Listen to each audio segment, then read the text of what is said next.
Good morning प्यारे बच्चों, मैं रविराज आप लोगों के बीच में फिर से डियर स्टूडेंट आपके बीच में लेकर आया हूँ केमिस्ट्री क्लास 10। पिछले वीडियो में आप दो पार्ट में पढ़े होंगे dear students, carbon and its compound के बारे में। तो उसी का टॉपिक जो डियर स्टूडेंट्स है उसका अगले स्टेप में हम लोग चल रहे हैं, कार्बन एंड इट्स कंपाउंड के बारे में चल रहे हैं डियर स्टूडेंट्स। तो प्लीज ध्यान देंगे डियर स्टूडेंट्स, मेरे वीडियो पर आपका टॉपिक है CHEMISTRY। डे स्टूडेंट्स ये केमिस्ट्री है। केमिस्ट्री में डे स्टूडेंट्स आपका टॉपिक है carbon and its compound. Carbon and its compound, carbon and its compound. Rahul पंखा 3 नंबर पर कर दो। Dear students, carbon and its compound. तो डियर स्टूडेंट्स आप लोगों को पता होगा, पिछले वीडियो में पढ़े होंगे आप लोग कि carbon and its compound, carbon and its compound क्या होता है, यानी कार्बन एवं उसके यौगिक, कार्बन से बने हुए जो यौगिक बनते हैं उसी को हम लोग क्या बोलते हैं, कार्बनिक यौगिक बोलते हैं। तो डियर स्टूडेंट्स थोड़ा सा हम लोग डिस्कस कर लेते हैं कार्बन के बारे में। We are going to discuss, we are going to share with you dear students about carbon. तो डियर स्टूडेंट्स सबसे पहले यहाँ पर जो देख रहे हैं डियर स्टूडेंट्स, ये कार्बन है। कार्बन पर थोड़ा ध्यान देंगे, कार्बन क्या है डियर स्टूडेंट्स। कार्बन एक तत्व है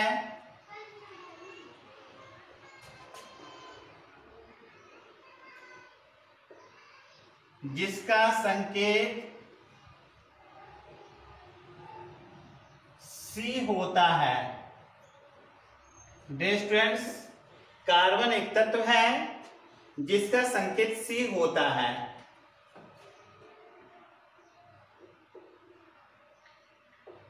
कार्बन एक अधातु है। कार्बन एक अधातु है।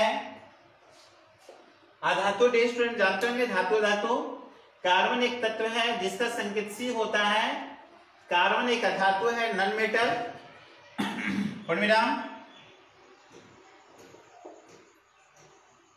कार्बन शब्द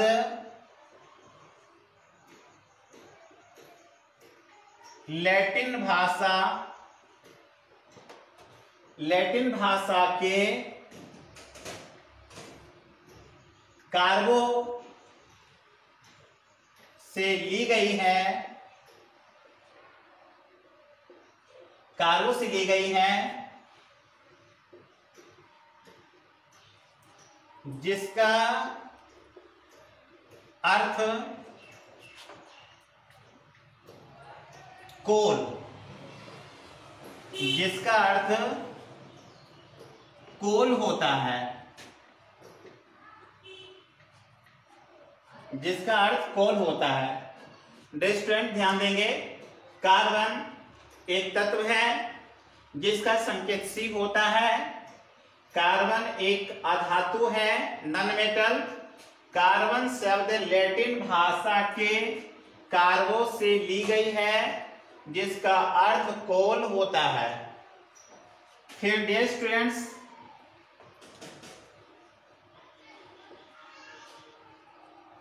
कार्बन का दो अपरूप होते हैं जिनमें पहला, कार्बन के दो अपरूप होते हैं जिनमें पहला हीरा एवं दूसरा ग्रेफाइट होता है। डियर स्टूडेंट्स सबसे पहले देखना है कि कार्बन के दो अपरूप होते हैं। कार्बन के दो अपरूप होते हैं जिनमें पहला हीरा एवं दूसरा ग्रेफाइट होता है। फिर डियर स्टूडेंट्स यहां पर ध्यान देंगे,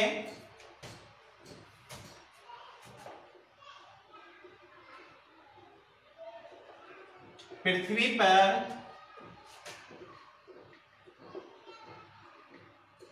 कार्बन की प्रतिशत मात्रा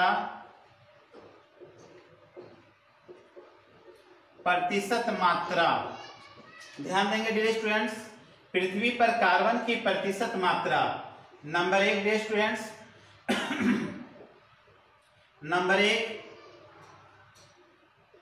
पृथ्वी पर कार्बन की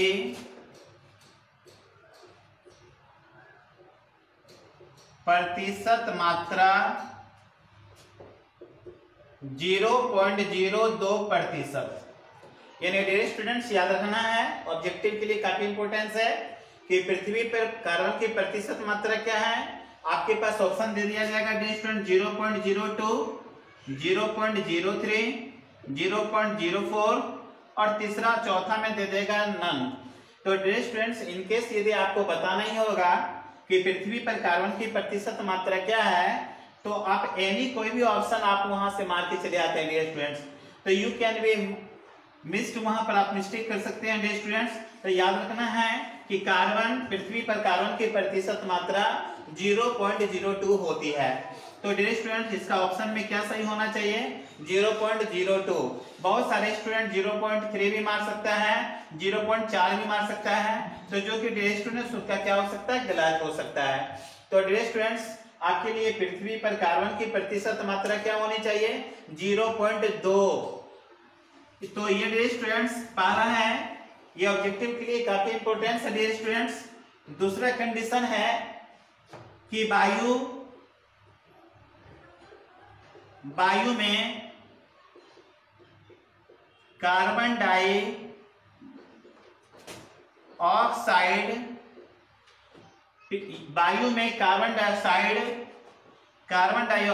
में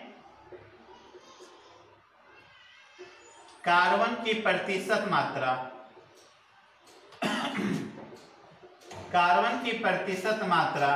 0.03%। डियर स्टूडेंट्स फिर ये याद रखना है कि वायु में कार्बन डाइऑक्साइड यानी कार्बन डाइऑक्साइड क्या होता है डियर स्टूडेंट्स, CO2। यानी कार्बन डाइऑक्साइड क्या है, जो कार्बन और ऑक्सीजन से मिलकर बना है। तो वायु में कार्बन डाइऑक्साइड की जो प्रतिशत मात्रा है, वायु में कार्बन डाइऑक्साइड में कार्बन की प्रतिशत मात्रा, ऑक्सीजन की नहीं, कार्बन की प्रतिशत मात्रा 0.03 है डियर स्टूडेंट्स।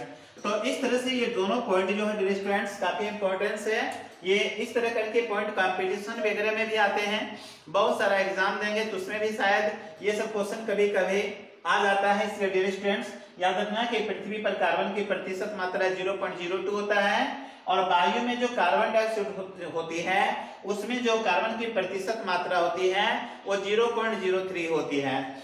तीसरा पॉइंट में डियर स्टूडेंट्स हम बात करते हैं कि पृथ्वी पर कार्बन है मुक्त अवस्था में पाई जाती है। ध्यान देंगे, पृथ्वी पर कार्बन मुक्त अवस्था में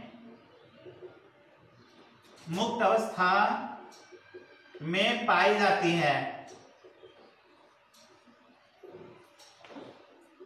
मुक्त अवस्था में पाई जाती है। तो डियर स्टूडेंट पृथ्वी पर कार्बन मुक्त अवस्था में पाई जाती है, तो उसमें कौन कौन है भाई, तो हम लोग क्या जानेंगे, हीरा है, दूसरा क्या है, ग्रेफाइट है, तीसरा क्या है, कोयला है।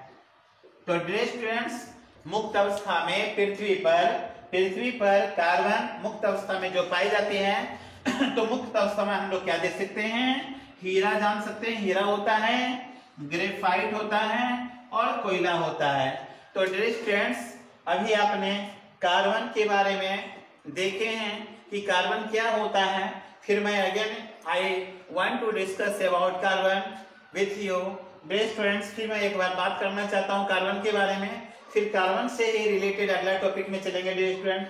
सबसे पहले कार्बन जाना है डियर स्टूडेंट्स। आपके एग्जाम में पूछ लिया जाए कि कार्बन क्या है, तो वो धातु है कि अधातु? तो डियर स्टूडेंट्स आपको याद रखना है कार्बन अधातु है।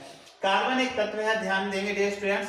कार्बन क्या है भाई? एक तत्व है जिसे हम एलिमेंट्स कहते हैं। पिछली वीडियो में पढ़ाए थे carbon is an elements. Carbon एक तत्व है जिसका संकेत सी होता है, विच सिंबल सी, यानी जिसका संकेत विच संकेत क्या होता है भाई? सी होता है, यानी कार्बन का संकेत क्या होता है? सी होता है। कार्बन एक अधातु है। कार्बन क्या है भाई? एक अधातु है, यानी नॉन मेटल है। नॉन मेटल किसको कहते हैं? जिसमें धातु का गुण नहीं पाया जाता है, जिसमें धातु की क्वालिटी नहीं पाया जाता है, वो अधातु कहलाता है। यानी धातु और अधातु दोनों डिफरेंस है डियर स्टूडेंट्स। आप लोग समझ गए होंगे। ये टॉपिक इसका आपका 10th क्लास में विस्तृत रूप से पढ़ेंगे। एक टॉपिक है केमिस्ट्री में डियर स्टूडेंट्स, धातु और अधातु, मेटल नॉन मेटल। तो उसमें आप लोग डिफरेंस से पढ़ेंगे धातु और धातु क्या होता है। आप इस टॉपिक में भी बहुत सारा चीज पढ़ेंगे कि धातु और अधातु क्या होता है, क्योंकि सारा चीज तो एलिमेंट्स पर ही डिपेंड करता है। तो अभी हम लोग पढ़ रहे थे अधातु। तो कार्बन एक अधातु है। कार्बन शब्द लैटिन भाषा के कार्बो से बना है।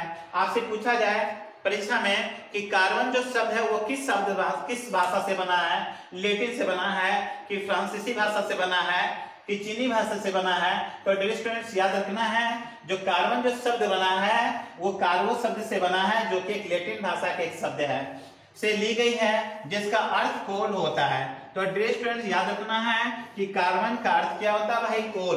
और कोल मीन्स क्या होता है? कोयला होता है ना। कार्बन का दो अपरूप होते हैं। कार्बन के कितने अपरूप होते हैं? दो अपरूप होते हैं डियर स्टूडेंट। कार्बन के कितने अपरूप? दो अपरूप, जिनमें पहला हीरा होता है और दूसरा क्या होता है भाई? ग्रेफाइट होता है। कार्बन का दो अपरूप होते हैं। आपसे परीक्षा में प्राय आ सकते हैं कि हीरे के अपरूप होते हैं कितने रूप? 1 2 3 4। तो डियर स्टूडेंट्स याद रखना है कि कार्बन के दो अपरूप होते हैं, हीरा और ग्रेफाइट। आपको ये भी हम डिस्कस करके बताएंगे कि हीरा क्या होता है, इसका उपयोग कहाँ किया जाता है ना? चट्टान छेद करने में बहुत सारा जगह होता है। और ग्रेफाइट का उपयोग क्या होता है? पेंसिल वगैरह बनाने में किया जाता है और बहुत सारा चीज केमिकल तैयार करने में भी किया जाता है। तो स्टूडेंट उसका मैं डिस्कस करूंगा बाद में। तो कार्बन के दो अपरूप होते हैं, एक हीरा और दूसरा ग्रेफाइट। पृथ्वी पर कार्बन की प्रतिशत मात्रा के बारे में जानना है डियर स्टूडेंट्स कि पृथ्वी पर कार्बन की प्रतिशत मात्रा आपके पास कितना है? 0.02%।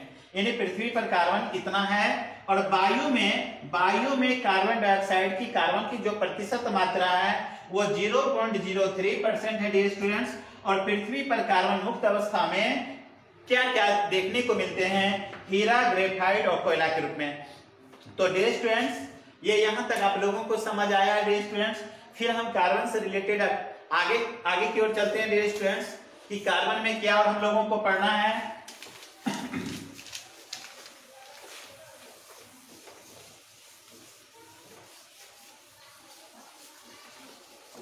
डियर स्टूडेंट्स आप लोगों में एनीबॉडी किसी को टॉपिक में कोई प्रॉब्लम है तो आप पूछ सकते हैं, और ये भी कोई दिक्कत नहीं तो कोई बात नहीं।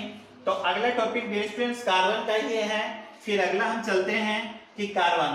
तो डियर स्टूडेंट्स आप लोग 10th क्लास में ही पढ़ेंगे आधुनिक आवर्त सारणी, मेंडलीव की आधुनिक आवर्त सारणी।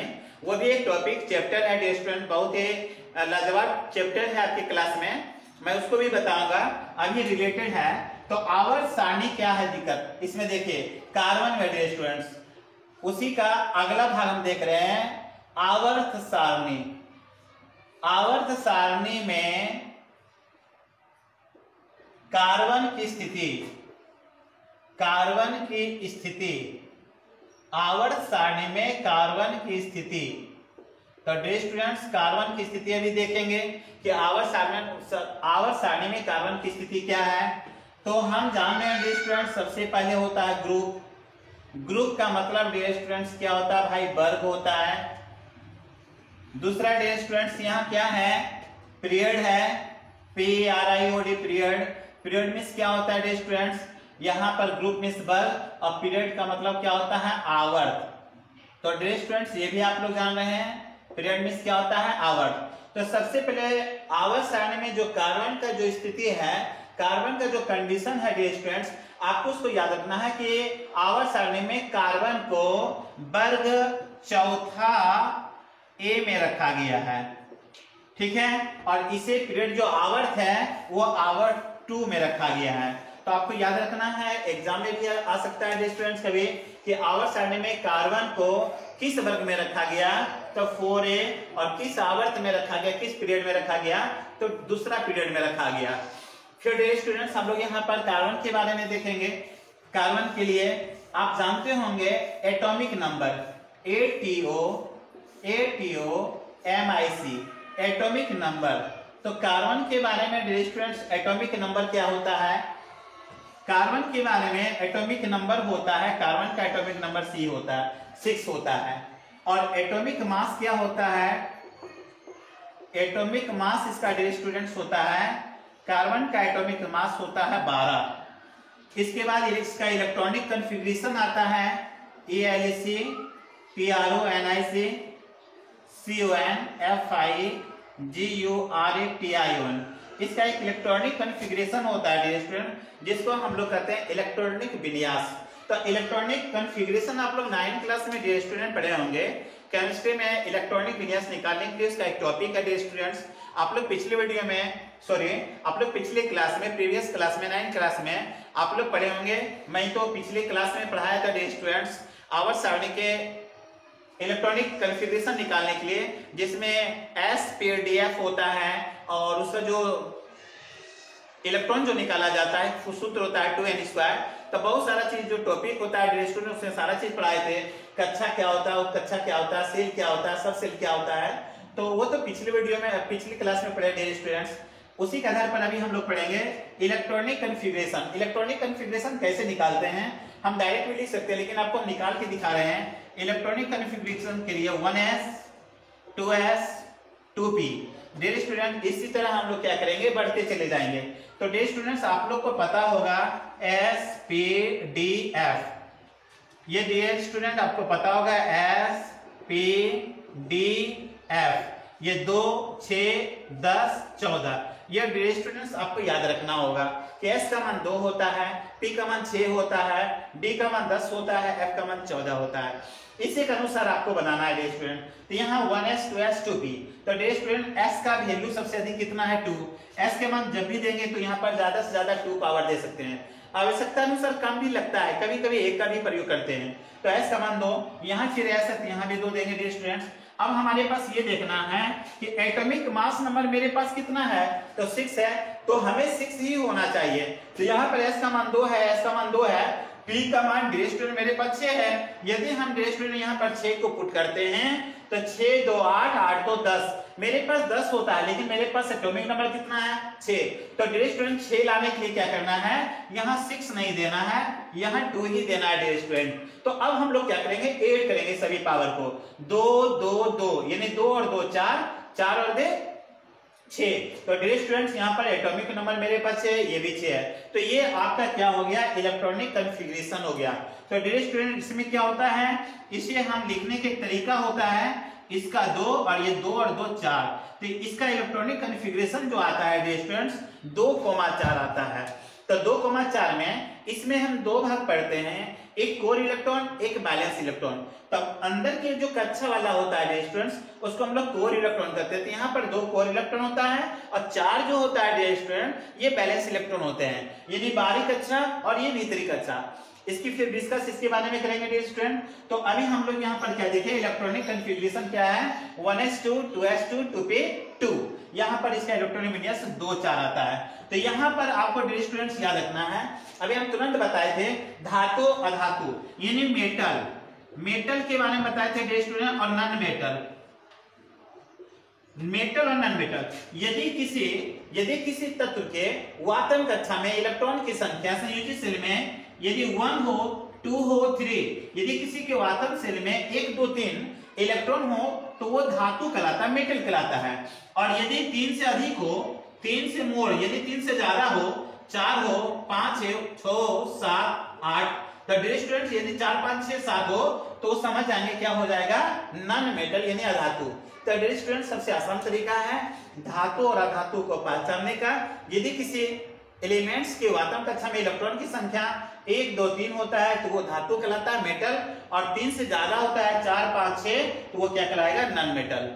आपसे पूछा जाएगा डियर स्टूडेंट कि सोडियम क्या भाई धातु है कि धातु, आप लोग सोचेंगे भाई क्या बताएं, तो सोडियम को तुरंत क्या करना है डियर स्टूडेंट, उससे क्या निकालना है Na बराबर 11, उसकी परमाणु संख्या कितनी होती है 11, उसका तुरंत करना है Na बराबर 11 के इलेक्ट्रॉनिक विन्यास निकालेंगे डियर स्टूडेंट, तो इसका आएगा 2 8 1। इसके वातन कक्षा में कितने इलेक्ट्रॉन है, जब एक इलेक्ट्रॉन है तो क्या होना चाहिए डियर स्टूडेंट 1 2 3 आएगा, क्या होगा मेटल, यानी धातु हो जाएगा।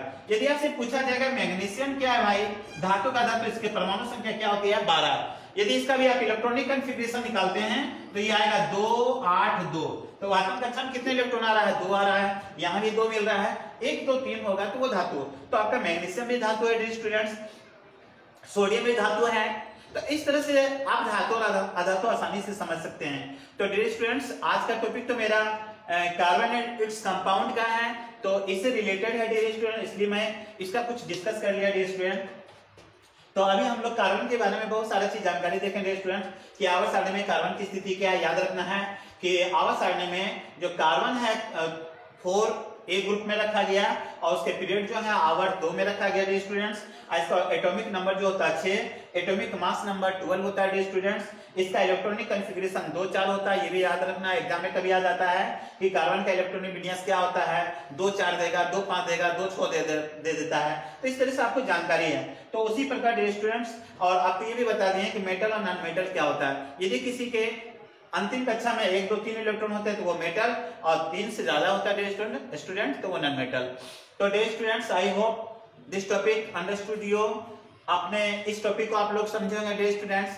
तो अब ये अंतिम है डियर स्टूडेंट आज का ये वीडियो, और डियर स्टूडेंट्स आपसे मैं रिक्वेस्ट करना चाहता हूं कि मेरा वीडियो आप शुरू से अंत तक ले देखें और सही रूप से देखने का प्रयास करें घर पर बैठ कर डियर स्टूडेंट्स। और मुझे पूर्ण विश्वास है, कॉन्फिडेंस है कि ये वीडियो यदि आप शांति से देखते हैं कार्बन एंड इट्स कंपाउंड का तो बहुत ही बेहतरीन रूप से आपको समझ आएगा डियर स्टूडेंट्स। और इनकेस यदि आपके पास यदि कोई प्रॉब्लम होता है डियर स्टूडेंट्स तो आप कमेंट बॉक्स में मुझे कमेंट कर सकते हैं, मैं उस त्रुटियों को दूर करने का प्रयास करेंगे, ये मेरा वादा है डियर स्टूडेंट्स। और इसी के साथ डियर स्टूडेंट्स मैं सभी जितने भी भाई बहन मेरे वीडियो को देख रहे हैं है ना, मेरे जो सीनियर हैं भाई, मेरे जो अग्रज हैं, अनुज हैं, जितने भी मेरे भाई बहन हैं, मेरे शिष्य जितने भी हैं, मेरे प्यारे बच्चों जितने भी हैं, मैं उनसे काइंडली रिक्वेस्ट करता हूं कि मेरे वीडियो को देखकर लाइक करें, सब्सक्राइब करें और अपने दोस्तों के बीच में शेयर करें डियर स्टूडेंट्स। इसी के साथ आपका आशीर्वाद चाहता हूं dear students. Good morning, thank you.